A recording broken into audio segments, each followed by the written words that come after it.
Officer Dale Cooper wakes up in a strange red waiting area, composed of infinite rooms and hallways divided by thick red velvet curtains.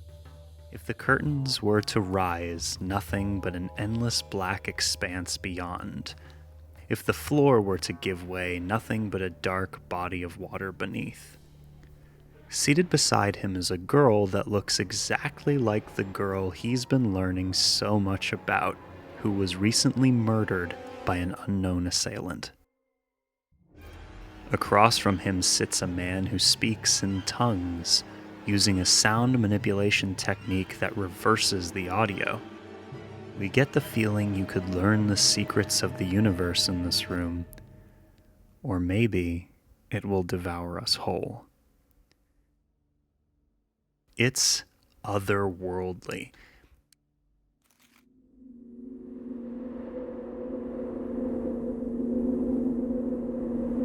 And also, when you first see it, it makes no sense whatsoever. David Lynch is one of, if not the most important American filmmaker of the last few decades, with a body of work spanning dozens of genres and just cult classic after cult classic after cult classic. I remember watching Mullholland Drive and Eraserhead when I was a bit younger and being mesmerized by films that made very little sense to me. If you're truly wild at heart, you'll fight for your dreams. It was fun trying to figure it out, trying to solve what felt like a mystery, and I think in part I felt compelled to do so because of the type of analysis I was watching at the time. Channels like Film Theory or CinemaSins really drive home this idea that things have to make sense in a very literal fashion. Spoiler alert, that's not how Lynch operates at all. Lynch passed away a few weeks ago, and it felt like a hole was left in my heart. One of my life goals was to meet him, and that will never be realized now. In honor of his passing, I've been rewatching movies that I saw years ago, and discovering some films of his that I had never seen before. For the first time, I'm starting to understand what made his material so compelling. Because what if the point of art isn't to be understood, but to be felt?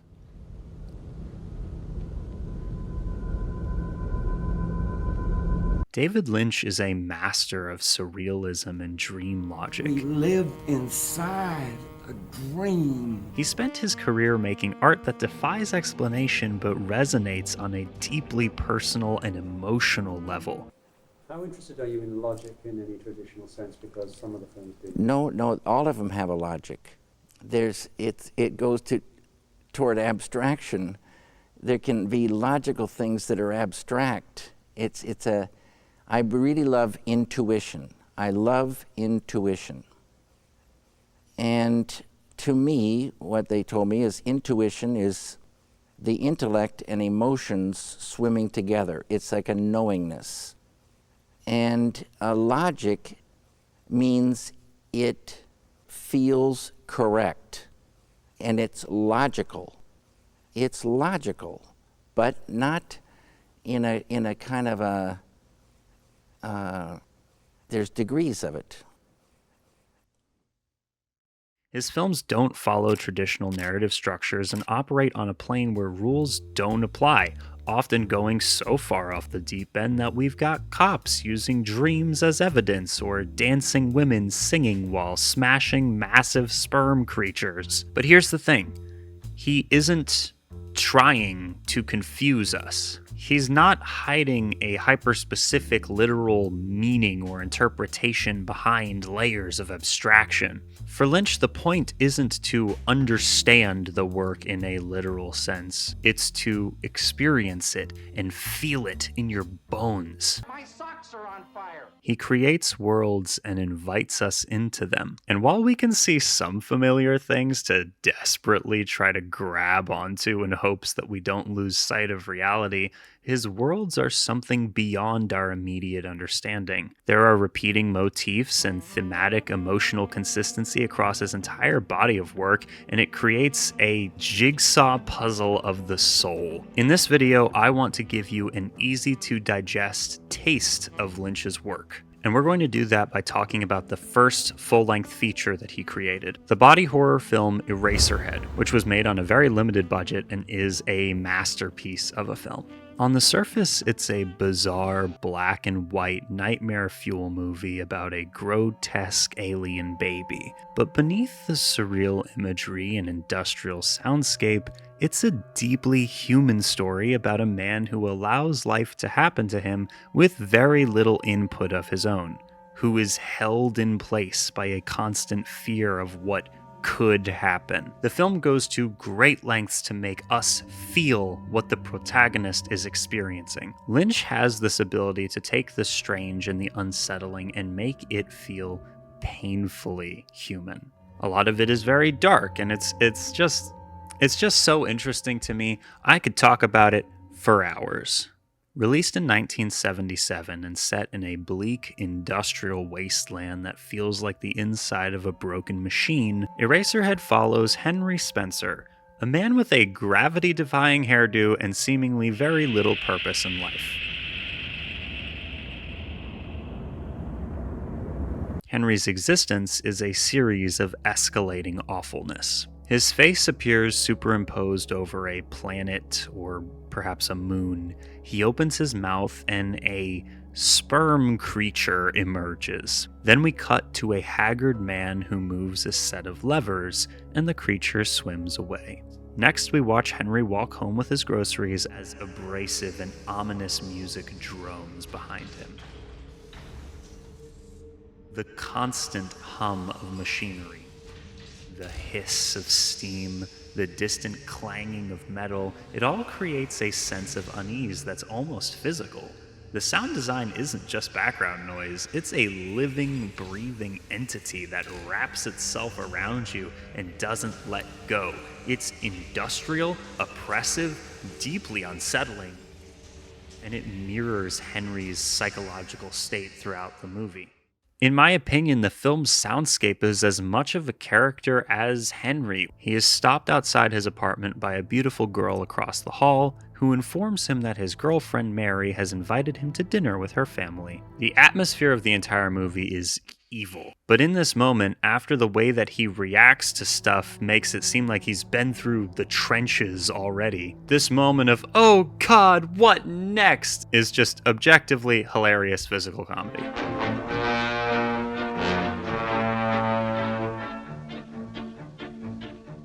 And the only reason that I'm going on and on about this particular scene is because when I rewatched Eraserhead, I watched it with someone who thought that the opening was boring. More specifically, that because there was little to no dialogue, that nothing was happening, that we were lingering in shots for too long, and the film would have been better served by a tighter edit. But what makes the atmosphere, or in this case the joke, work is the lingering. You don't have to like it, but it's very intentional and it serves the film well. That night, Henry visits Mary's home, conversing awkwardly with her mother. I'm very pleased to meet you. Sit down. At the dinner table, he is asked to carve a chicken, and the bird moves and writhes on the plate, gushing blood when cut. Then, after dinner, Henry is cornered by Mary's mother, who tries to kiss him, seemingly to test his loyalty or his sexual experience. She actively doesn't like him during the dinner scene and is obviously angry with him for not being good enough for her daughter. He calls for help, and Mary comes running, only to start crying uncontrollably. Then the mother tells him that Mary has had his child, and the two must get married immediately. Mary, however, is not even sure if it is a child. Henry protests, saying that biologically not enough time has passed for her to be pregnant, but he agrees to the marriage anyways. The couple move into Henry's apartment and begin caring for the child, a swaddled bundle with an inhuman face that resembles the sperm creature seen earlier. The infant refuses all food, crying incessantly and intolerably. The sound drives Mary hysterical, and she leaves Henry and the child. A big theme of this movie is being trapped in a life that you didn't ask for. And both Henry and Mary don't want anything to do with the situation that they're in. Mary decides to escape, where Henry cannot. He begins to care for the child and learns that it struggles to breathe and has developed painful sores on its skin. It's sick, and it doesn't really get better at any point. Henry begins experiencing visions, again seeing the man and the planet, as well as a lady who inhabits his radiator and stomps on more of the sperm creatures during a dance with a creepy smile on her face. After a strange and sensual encounter with the girl across the hall, he sees the lady in the radiator again, who sings a beautiful song called In Heaven, and then his head pops off his body while he's rapidly twitching, replaced by the baby's crying head. Then we watch as his disembodied head falls from the sky, landing on a street and breaking open. And a boy finds it, takes it to a pencil factory, and turns it into erasers. Haha. Eraserhead. By the next scene, we understand that that was more a vision than anything else. But it's some of the weirdest and coolest imagery put to film. Just starting from the girl singing In Heaven, it's one of my favorite sequences in any David Lynch film. When I first saw it, my brain was scrambled and turned to eraser shavings, I guess. We've been talking a lot about plot in a movie where I don't think plot is like the main point. And I want to analyze this scene that I love and what I see as the inherent symbolism of it. Keep in mind, this is just my interpretation of the movie. Definitely isn't gospel. The baby isn't only a real baby, it's a personification of something else. Fear, guilt, and repression. This is a very sexually charged movie about a guy intensely interested in sex, but with a warped view of it as something rooted in shame and guilt, and the Eraserhead baby is that shame and guilt. When he was asked how the prop for the baby was created, David responded that it was born nearby, or maybe it was found.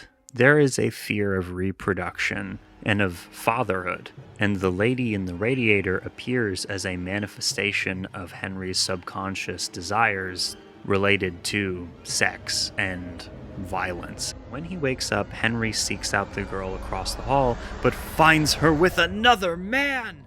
Hurt by this, Henry returns to his room. He takes a pair of scissors and for the first time removes the child's swaddling clothes. And it is revealed that the child has no skin. The bandages held its internal organs together, and they spill out after the bandages are cut, and the creature is even more deformed and unable to exist on its own than it was before. Now, if you remember, Henry has spent the entire film metaphorically immobile. This ending scene represents the first and only time where he makes an actual decision himself. And what a horrific decision it is. Henry stabs the child. The wounds gush a thick liquid covering the child. The power in the room overloads, causing the lights to flicker. As they flick on and off, the child grows to massive proportions. As the lights burn out completely, the child's head is replaced by the planet seen at the beginning. Henry appears amidst a billowing cloud of eraser shavings. The side of the planet bursts apart, the man inside struggling with his levers, his machinations grinding to a halt, and Henry is embraced by the lady in the radiator as both white light and white noise crescendo before the screen turns black and silent. And so it just ends, leaving behind a million questions, 1,000 feelings churning in my heart, and for me, a strong desire to see the movie again. Lynch's work stands out for its sincerity. His films are bizarre, unsettling, and often just downright weird, but they're never cynical. Lynch approaches his stories with a childlike earnestness, a sense of wonder and curiosity that feels almost radical in today's media landscape. Compare Lynch to like a modern superhero movie or even a postmodern indie film. Those works often wink at the audience, reminding us that they're in on the joke. Lynch doesn't do that. When he shows us a man with a deformed baby or a woman speaking backwards in a red room with a dancing man beside her, he's not winking at us. He's asking us to take it seriously and to feel it deeply and to find meaning within it. This earnestness is what makes Lynch's work so powerful and polarizing. Yeah? What's wrong, man?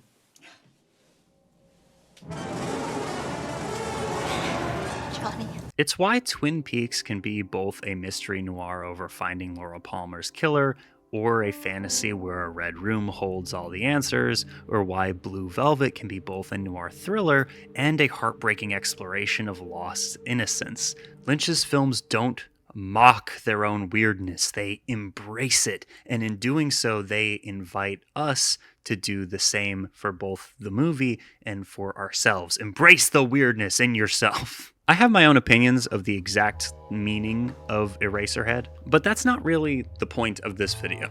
Lynch's films aren't codes to be cracked and solved. They are experiences to be felt, like, I don't know, diving into a dream where logic takes a backseat to emotion. And as you watch more of his films, you'll start to see connections. His work is highly self-referential. Take something as simple as Henry's emotional anguish in Eraserhead. That same emotional shift will appear when we come to the realization that Dorothy's kid has been kidnapped in Blue Velvet, or when Betty is abandoned by the love of her life in Mullholland Drive and seeks revenge in return. In short, beneath all of the surrealism and abstraction, Lynch's films are rooted in deeply human emotion. Love, fear, longing, grief. Those are the forces that drive his stories. Like on the surface, Blue Velvet's a film about an American mystery involving a severed ear and sadistic criminals, but at its core, it's a story about love and the loss of innocence. Jeffrey's journey isn't just about solving a crime, it's about confronting the darkness in the world and in himself. When Frank says, "You're just like me," Jeffrey has to understand his own tendencies and where he could end up himself if he's not careful. And this emotional core I'm talking about is what makes Lynch's work endure. His films may be surreal, but they are never cold or detached. It's mystical, spiritual, and almost every single element complements that. It's all about the textures, the sounds, the little conversations, the quiet moments, the heart, the humor, everything. I don't know, I think a lot of people get overly hung up on trying to figure out the exact specifics like they're data points. I guess my thesis for this video is that he relies on stimulating the unconscious, and often we're too busy buzzing around in a headspace where we might not be able to absorb that. Lynch said waking dreams are the ones that are important, the ones that come when I'm quietly sitting in a chair, letting my mind wander. When you sleep, you don't control your dream. I like to dive into a dream that I've made or discovered, a world I choose. You can't really get others to experience it, but right there, that is the power of cinema. So in case you can't tell, aside from all that, I find him incredibly inspiring. His work feels cerebral, yet so much of it is like intuition. I love intuition. Is just such a fascinating person. There's a quote that I heard from him recently that makes me very happy, and I'm just going to read it to you to end the video. If you liked it, thank you for watching. Now you should just go find and watch Eraserhead. Actually, let's go with two quotes. Ideas are like fish. If you want to catch little fish, you can stay in the shallow water, but if you want to catch the big fish, you've got to go deeper. Down deep, the fish are more powerful and more pure. They are huge and abstract, and they're very, very beautiful. You don't have to suffer to show suffering. You don't have to be filled with turmoil to show turmoil. Have it in the story. I don't know what goes on in artists' heads, but I think all the great artists loved working. A lot of people say, well, suffering is good for art. Look at Van Gogh, they say. And I say, let's take a look at Van Gogh. Van Gogh didn't go out painting because he hated it, or he was suffering. The only time he was happy probably was when he was painting. He painted because he loved to paint. And the rest of his life was pretty miserable. He didn't sell anything. He was broke. A lot of times he's probably really hungry. It's just common sense. Suffering reduces. It's the enemy. Negativity is the enemy of creativity. It's common sense. If someone is depressed, they say they don't even feel like getting out of bed, let alone working. Okay, many thanks to the enablers on Patreon. I couldn't do this without you. Thank you so much, Joy, Tommy, Amelia, Boris, Pan, Thomas, Ray, Audrey, Justin, Lou, Ray, ZK, Tom, Dave, Elkie, Stardrop, Nude, George, Joseph, and Mr. Fox. I'll see you guys in the next transmission. Thank you so much for watching.